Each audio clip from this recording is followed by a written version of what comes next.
사실 이게 그냥 가만히 바라보면 안 되거든요. 가만히 그냥 폭풍적으로 있다가는 기장거래처도 뺏기실 수 있고 하기 때문에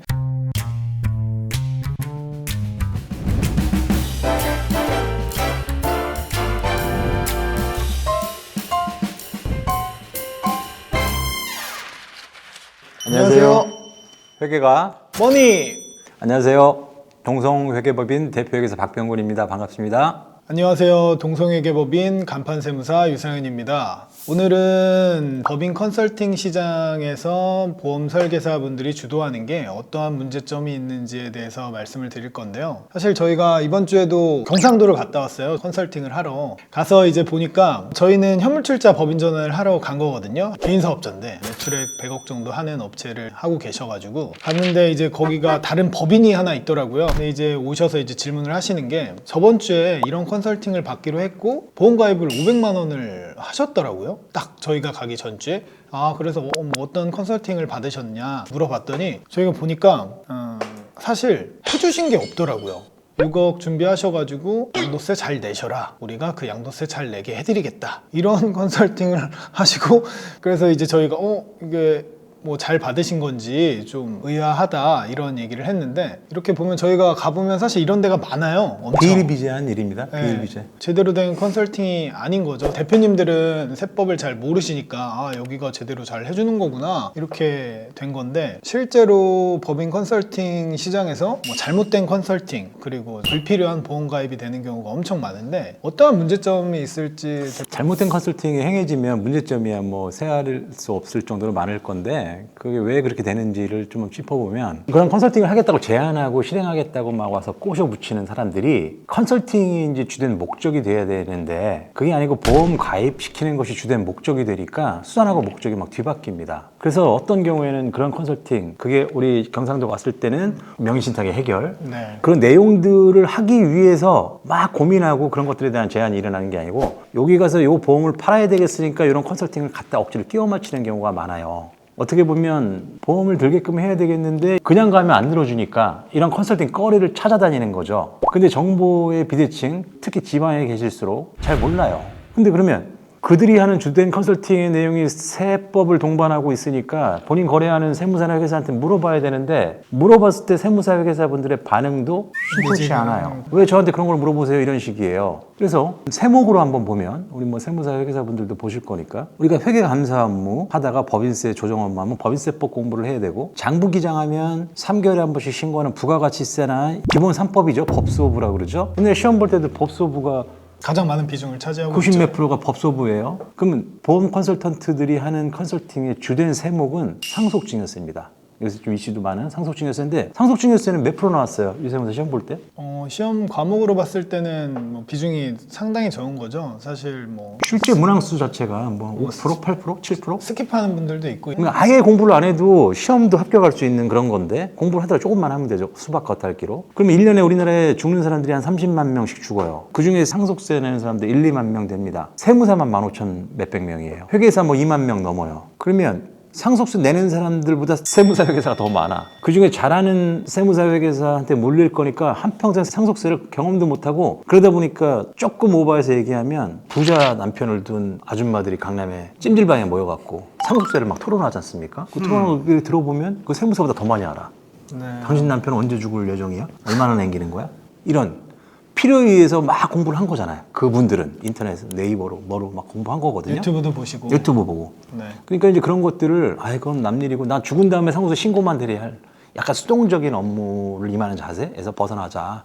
법인세, 소득세, 부가세는 맨날 하는 업무니까 업데이트도 좀 되고 등등 매번 다루고 있는 세목인데, 상속증여세는 스터디도 약해, 실무 경험도 약해, 이런 건데 그 부분을 파고들었죠. 누가? 설계사분들이. 이 설계사가 알아서 파고드는 게 아니고 보험사에서 그걸 만든 거죠. 보험상품 판매를 촉진시키기 위해서. 그럼 설계사를 쭉 풀어놓고 내 보험을 팔아라. 보험을 팔려면 가서 말을 걸어야 될 거 아니에요. 말 걸 때 세법 얘기, 특히 민감한 당신 재산을 어떻게 이전시키는지 주제를 갖고 이야기를 털면, 표현이 좀 턴다 이런 거는 좀 저렴한 표현 같은데, 어쨌든 그렇게 얘기를 하면 귀를 기울여 들어주잖아요. 그 설계사한테 그런 얘기 듣고, 이거 어떻게 생각하세요, 세무사님? 나한테 기장 맡기고 있는 세무사한테 물어봐요. 그럼 세무사의 반응들이 알지도 못하는 거, 그거 왜 물어봐, 나한테 짜증나게 바빠 죽겠는데, 이렇게 된단 말이죠. 네.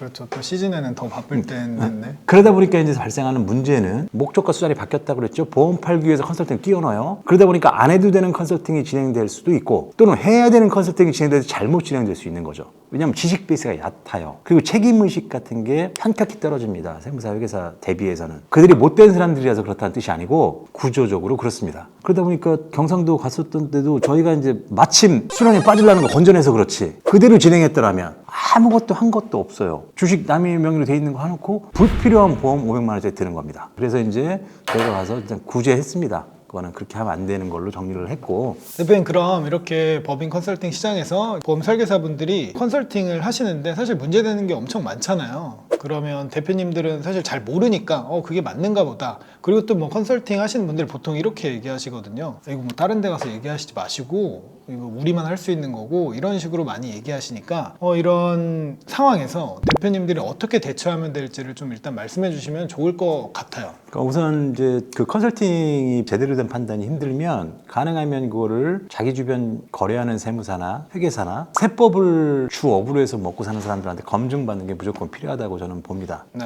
근데 만약에 검증이 안 된다면 그들한테 물어봤는데 뜨뜨미지근하잖아요. 사실 뜨뜨미지근한 그게 이제 문제인데. 네. 그러면 저한테 연락하시면 돼요. 사실 이제 컨설팅 하시는 분들이 많으니까 제 생각엔 뭐 최소 2번에서 3번 정도는 제대로 검증을 받으시고 대표님들이 하시는 게 맞는 것 같아요. 그러면 이러한 컨설팅 시장에서 아까 그런 뭐 뜨뜨미지근한 세무사, 회계사분들이 많은데 그런 게 아니고 진짜 이 컨설팅 시장에서 역할을 해야 되는 건 전문직이라고 저는 생각하는데 저희가 어떠한 역할을 이 시장에서 해야 될까요?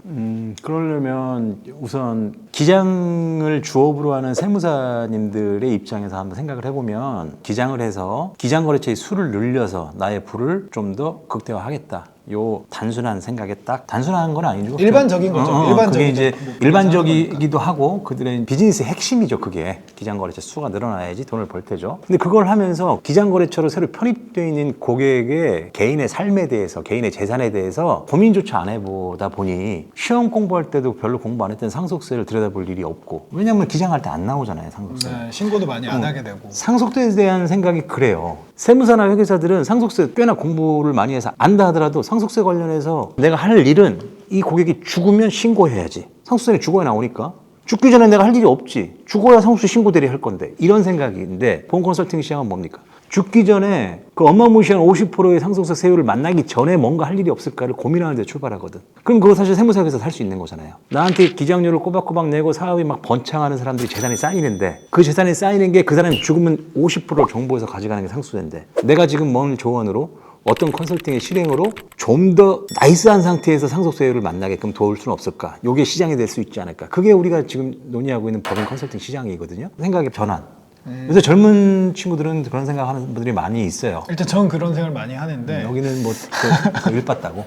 네, 저는 많이 하는데 그러면 사실 그렇잖아요. 저희가 상속세가 1년에 돌아가시는 분들이 많지만 상속세 신고를 실제로 많이 하는 경우가 적기 때문에 이러한 현상들이 일어나는 것 같은데 오늘 얘기해 주신 걸 보면 결국 이 컨설팅 시장에서의 문제점은 제대로 된 책임 있는 컨설팅이 안 돼서 문제가 있는 거거든요. 이 시장에서 대표님들한테는 해드릴 수 있는 게 책임 있는 컨설팅을 받기 위해서 제대로 된 전문직 세무사, 회계사한테 받으시는 게 좋을 것 같고 또 저희 세무사, 회계사 전문직 분들은 이걸 그냥 가만히 바라만 볼 것이 아니라 사실 이게 그냥 가만히 바라보면 안 되거든요. 보통 이제 기장을 하고 있는데 설계사분들이 오셔가지고 뭐 보험을 팔았다, 뭐 어떤 컨설팅을 해줬다라고 하면 그것만 하고 끝나지 않거든요. 가만히 그냥 수동적으로 있다가는 기장거래처도 뺏기실 수 있고 하기 때문에 좀 더 적극적인 역할이 필요한 것 같습니다. 오늘 영상 보시고 만약에 저희 이번에 경상도 간 것처럼 어떤 컨설팅을 받고 계신 분들이 있을 것 같아요. 이미 나 지금 제안 받았어. 제안 받아서 보험 가입하기 딱 직전이신 분들은 한 번쯤은 이 컨설팅이 제대로 된 건지 내가 받는 게 제대로 된 건지를 크로스 체크 하시는 게 좋을 것 같아요. 그 컨설팅이 제대로 된 건지 주변 세무사분들한테 하셔도 되고 만약에 물어봤는데 그 세무사는 뭐 이런 건 관심도 없고 잘 모르는 것 같아 라고 하시면 저희한테 댓글 남겨주시거나 저희 채널 영상 설명을 보시면 이메일과 제 전화번호가 있습니다. 전화 주셔도 저희가 상담을 도와드리도록 하겠습니다.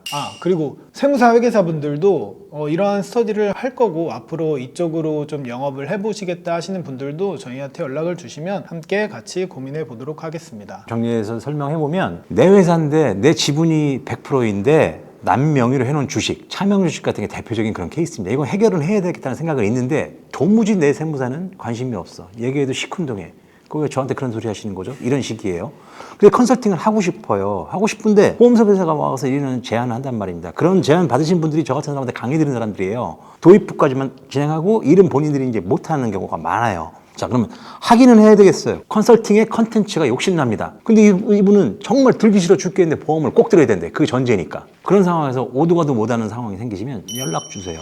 그러면 그 컨설팅이 필요한 건지 다시 한번 판단해보고 필요한 게 맞으면 제대로 설계가 잡혔는지를 판단 내릴 수 있는 경험과 지식을 보유하고 있습니다. 그러니까 연락 주시면은 성심껏 꼭 필요한 컨설팅을 제대로 된 길로 갈 수 있도록. 오늘 영상이 도움이 되셨다면 구독과 좋아요, 알림 설정도 부탁드리겠습니다. 다음 주에는 저희가 더 유익한 컨텐츠를 만들어서 찾아뵙겠습니다. 저희는 다음 주에 뵙겠습니다. 네, 감사합니다. 그런 컨설팅을 하겠다고 제안하고 실행하겠다고 막 와서 꼬셔 붙이는 사람들이 컨설팅이 이제 주된 목적이 돼야 되는데 그게 아니고 보험 가입시키는 것이 주된 목적이 되니까 수단하고 목적이 막 뒤바뀝니다.